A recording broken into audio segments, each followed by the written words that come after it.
बोला बोला शिव शंकर भगवान की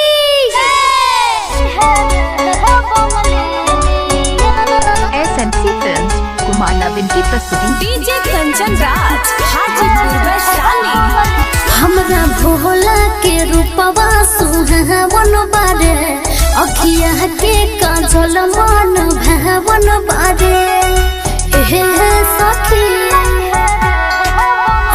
हमरा भोला के रूपवा सुहावन बारे, अखिया के काजल मन भावन बारे।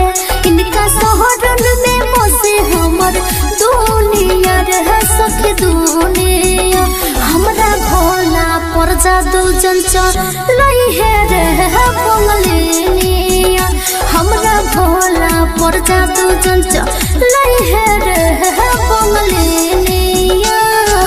SMC Films कुमार नवीन की प्रस्तुति। DJ Kanchan Raj Hajipur Vaishali. Radhika recording studio तंकुही राज मेवाना में सिरिया खाले खाले रोज भांग हो। जाटा में सजा के रख से अपन भुजान हो।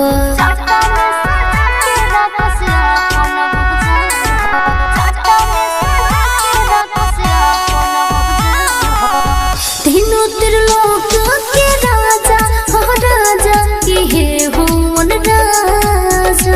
इनका कृपा से चले सारा दुनिया रह सखी दुनिया। हमरा भोला पर जादू चंचल है रह बंगलिनिया। हमरा भोला पर जादू चंचल है रह बंगलिनिया। SMC Films कुमार नवीन की प्रस्तुति। डीजे कंचन राज हाजीपुर वैशाली।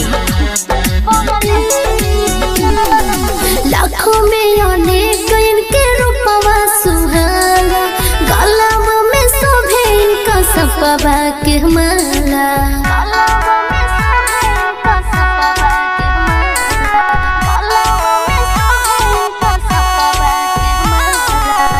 डड़वा में लगने का मिर्गा के छाला, हाँ छाला मिर्गा के छाला। ओहे राजू से सविता यार भोंगिया रह भोंगिया। हमरा भोला पर जादू चंचल है रह बंगलिनिया। हमरा भोला पर जादू चंचल है रह बंगलिनिया। SMC Films कुमार नवीन की प्रस्तुति।